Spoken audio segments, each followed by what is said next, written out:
You're welcome back. Now let's go to Kumasi, where the Asante Regional Security Coordinator, DCOP Ayinso Pariado, retired, has taken on the police there for releasing some members of the Delta Force vigilante group who forcefully removed him from office. Last week, members of the NPP vigilante group stormed DCOP Pariado's office to remove him, claiming they were acting on orders from above. Although the police arrested the Delta Force members, they released them almost immediately. DCOP Ayinso Pariado has been sharing his ordeal with MFRPO in an interview on the Midday News. To the office about 5 p.m. and said that they've been directed to bring me to the National Security Coordinator. I said I won't go. They handcuffed me, pushed me here and there. And the police came in, pointed an AK-47 at me.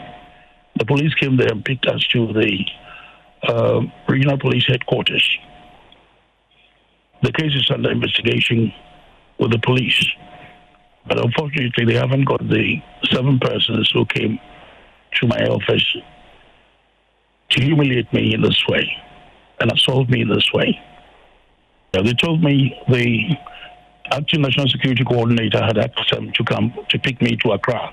And I said it was quite unfortunate. I won't go to Accra. They handcuffed me. They locked the door, took the key. Even the key is still with them. They locked the door, took the key, and took all my phones, 3 of them, and that of the secretary, and started asking questions.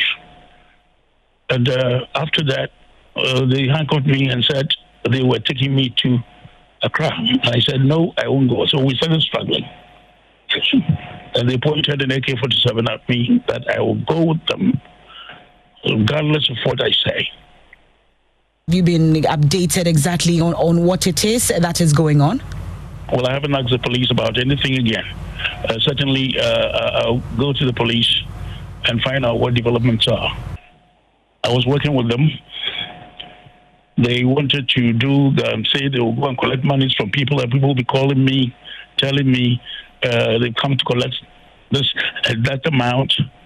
And even the Insura FM did a program where Mustafa, one of them called staff, will be going to those who had brought items from Nigeria and say that, and the Central Regional Security Coordinator says you should give him money, and you take 10,000 from them, bring them to me, that he's bringing them that money to me, and I never did send him anywhere. So I informed one of them who is supposed to be the leader of the Delta Force group, that this is what your man is doing. It's been broadcast on Insura FM. So tell him I want to see him. Now those guys came to me and said they were afraid I should let him go. So I warned him. He came and knelt before me in the office in the presence of Mohammed Saidu. And from that time, I told them, no, if this is the behavior you want to put up, the president said he is not interested in Galamsey and the other things that are happening, so I can go. Let's have a conversation about this. Joining us on Zoom is Adam Bona. He's a security analyst. Mr. Bona, thank you for your time. Delta Force again. Does this come to you as a surprise, even though this group is supposed to have been disbanded? No, it doesn't. Good afternoon, Kojo, and to your viewers. No, it doesn't. It doesn't come to me as a surprise.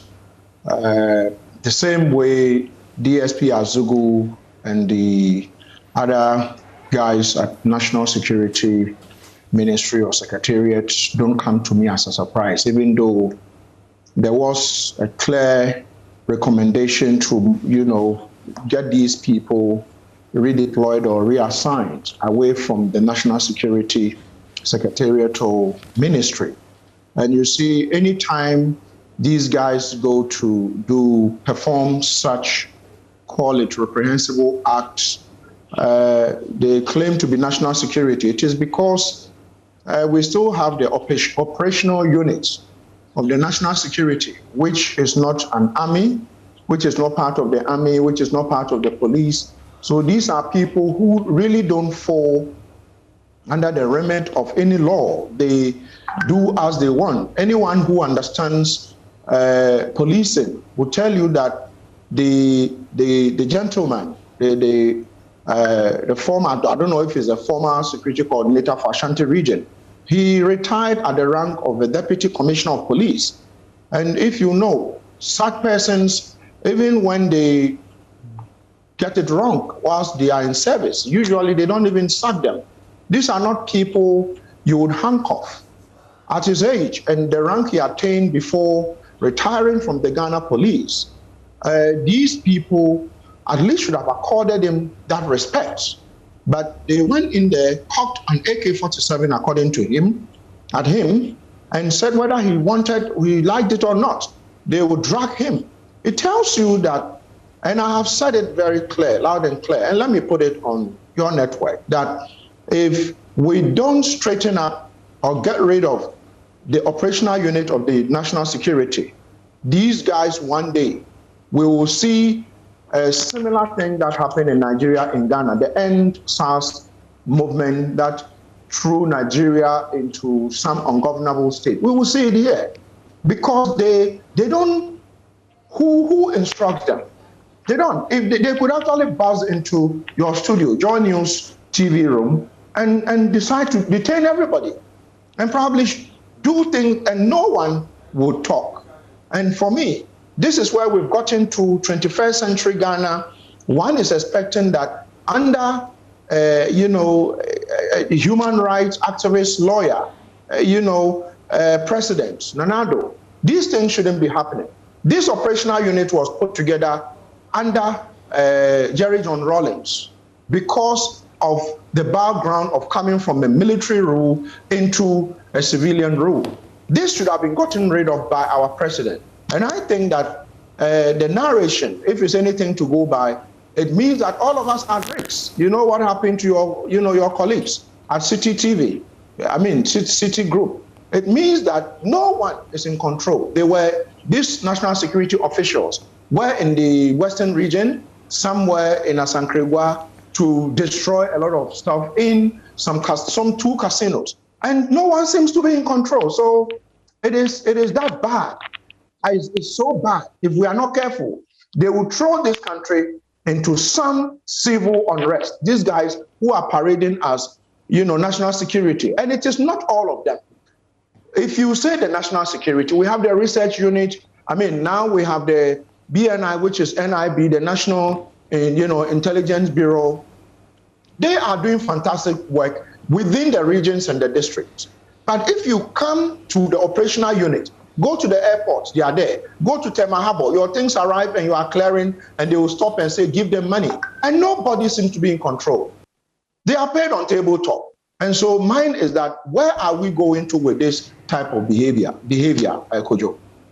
Now, I've got to ask you this, because looking at the law, the Security and Intelligence Agencies Act, 1996, Act 526, it lays out the structure of national security in Ghana. You're right, there is no place for a force of any kind, but it does lay out the regional and district security councils, and that is where the retired colonels, retired GCOP's position falls. So the way it works is that the DISEC is under RegSec, and RegSec reports directly to the National Security Council. The National Security Council is chaired by the president. So of all the state institutions, this is perhaps the only one that has a council chaired by the president himself. So this individual, who was then arrested by Delta Force members, reports to the president. Now, this is somebody who has said in the interview with my colleague MFR Pau that he has been working with these boys. He has been working with the Delta Force, a group that we were told has been disbanded. Does this not suggest that our own security apparatus in this case were acting unlawfully? Well, the truth is that, you know, this whole national security architecture has been bastardized. Bastardized so much so that politicians have hijacked it. You have, you know, called them experienced technocrats, experienced intelligence officers who can pass for any FBI interview, any CIA, MI5, MI6. They can do same as their colleagues all over the world. But unfortunately, these guys have been pushed to the back. And you can see the DCOP who was humiliated. I call that any police officer who probably listened to one of his own former bosses telling the world that he was handcuffed by people who probably, excuse me to say, probably cannot even write their names. Can't write their names. Probably would be shivering, because then if you can handcuff a COP retired who has been reappointed as a security coordinator, yes, you ask the question, he was condoning an illegality. The truth is that even as he didn't report, maybe those other colleagues of his who are yet to be handcuffed, I think they should speak up and stop working with these boys. Because the truth is that, and Kojo, I'm sure you know, when you are senior general, you are an experienced, you know that some of these people around the president, excuse me to say, are liars. And so if this man probably wanted to speak to the president, chances are that he might have to go through some of these bottlenecks. And you know, if you take, let's say, the US, let me use the UK. These are democracies that we purport to be learning from. The people who provided, probably the civilians who provided security for Joe Biden before he was elected. The moment he was elected, those people were pushed behind and the state security takes over. But in this country, Kojo, you and I know it is not that way. The guys who form the inner core, the civilians, call them, who played a role in protecting a certain presidential candidate, when he comes into power, if you were the security coordinator, whoever you were at the National Security Secretariat or ministry, or you have to pass information on to civilians, call them civilians, by, you know, the fact that they were close to the president during his campaign, you have to talk to them before you get to the president. So depending on who you are and how they relate to you, if they don't like you, your information will never get to the president. And so for me, it is a whole conversation we must have. The National Security Secretariat is a monster staring at us. One day, they will throw this country into chaos. If there is going to be any civil unrest in this country, it will not start with probably fix the country. It won't start with these young people who are asking for things to be done. It will start with national security operatives who might shoot at some of these young people, and the young people would mobilize, and those of us, the older folks, we can't control them. And so you see, a DCOP has been handcuffed, and his own former subordinates have not been able to tell him why, because they are afraid. They should have come to his aid and made sure that these guys who arrested him, these guys who humiliated him, these guys who handcuffed him and cocked a gun at him, assaulted him, are facing prosecution today, and they are walking free.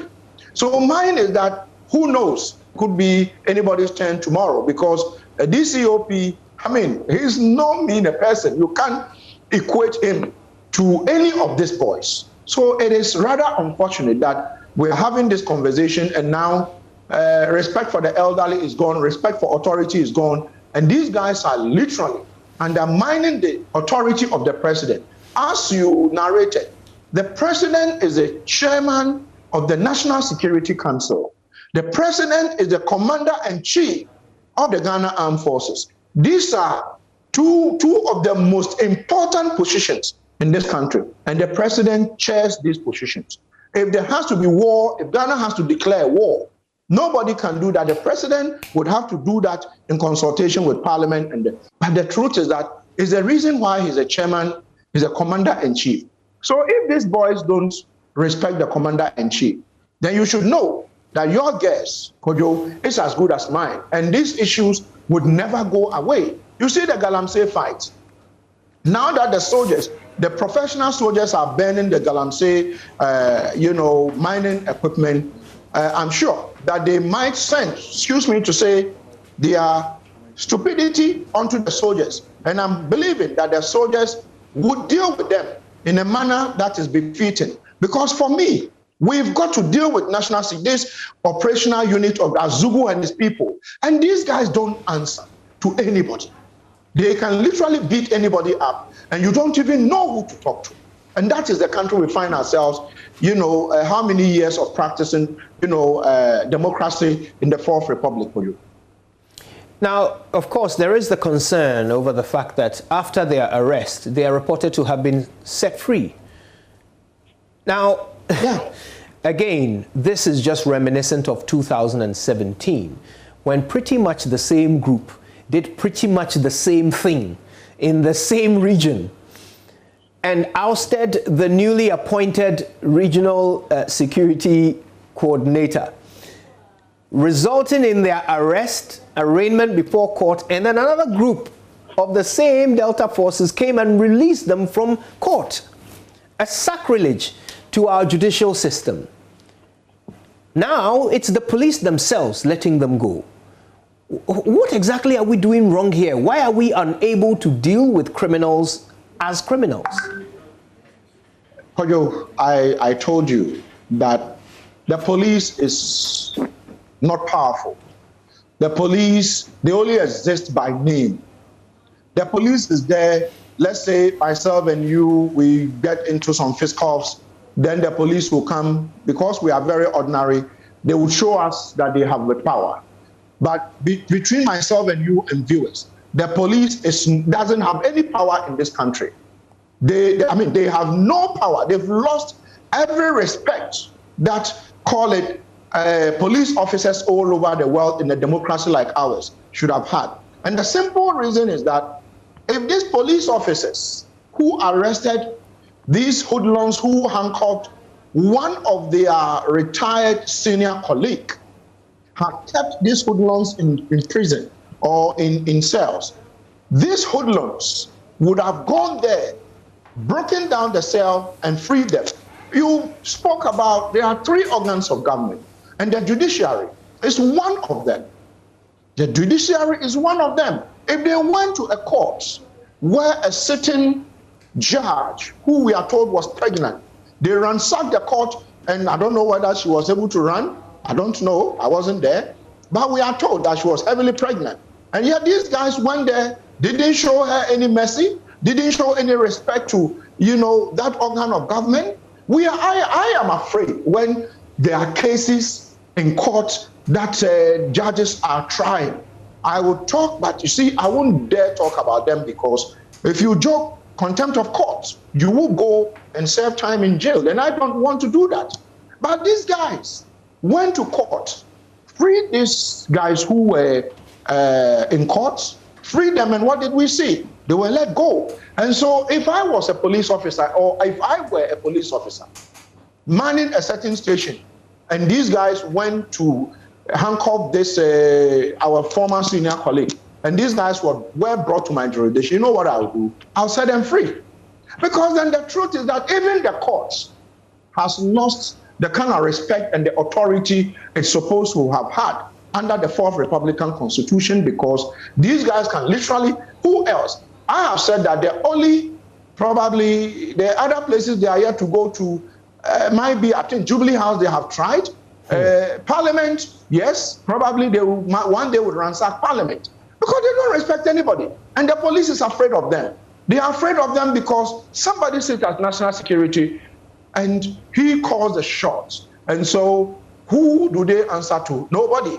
They are paid on tabletop. So, Kojo, between myself and you, there are about 4,000 of them, or 5,000 or more, of these guys who are paid on tabletop. Paid on tabletop means that, Kojo, their names are not everywhere. These are not career intelligence officers. They are not career security operatives. So what it means is that if they wear balaclavas, they cover their faces and commit any wrong, if you don't know them, you can't identify them by face or any means, their names don't exist anywhere on national security records. Their names only exist by they holding GOTES and holding, what do you call them, ID cards, that I'm a national security officer.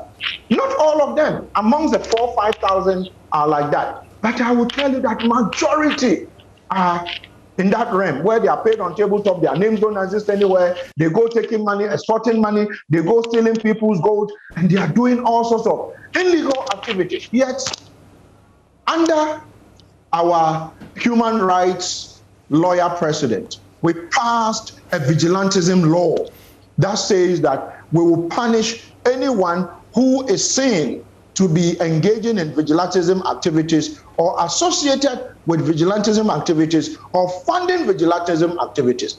Could you tell me, since this law was passed, has anyone ever been convicted?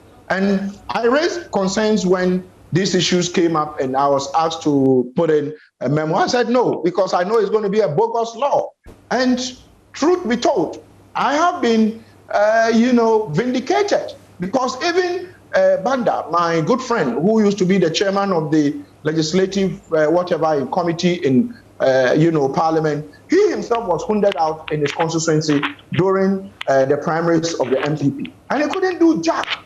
And so mine is that, Kojo, we are sitting on a ticking bomb, and I will call on CSOs, advocates, all of you. We need to come together and let the president know that once he's in France, telling us he's going to look for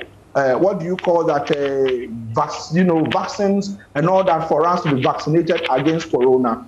We have our own COVID in this country that is deadlier than coronavirus. So mine is that if we cannot deal with the operative chamber or the operative organ of the national security, the operational wing of the national security, then we have no business fighting corona, because we have our own coronavirus, which we don't have a vaccine for. So why do we go looking for vaccine from across the world? So for me, Kojo, it is sad that you have a DCOP. I mean, you ask any police officer, you will start from constable and go on to, DCOP. The last one is COP. Then you get to deputy IGP and IGP. Then this man retires. Then you have these boys who can't write their names. Excuse me to say, go to handcuff him, and the police station close by that arrested them have freed them, because they themselves, if they joke, they'll cock guns at them. Why do we have a standby force at the national security? We cannot put persons like Justice, the Lady Justice, and put Emil Short, and put Kwarteng, former IGP, and all these people together for for about 4 weeks, to interrogate what took place under this Ayawa's West Wagon thing.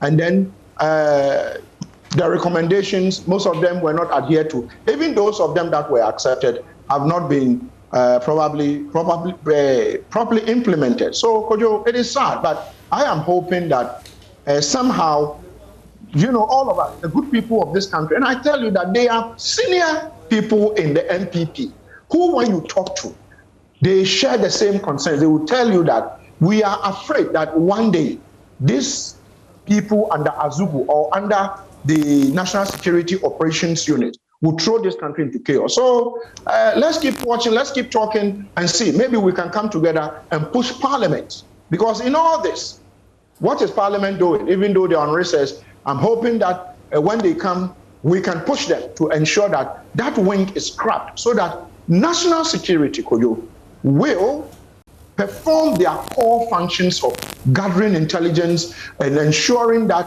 they don't have a standby force, and ensuring that all these petty criminals in town, they bring information for police, immigration, and the rest to deal with. But unfortunately, we've reduced national security to be party, foot soldiers who don't respect anybody. Nobody. They don't respect anybody. So that is the situation, Kojo.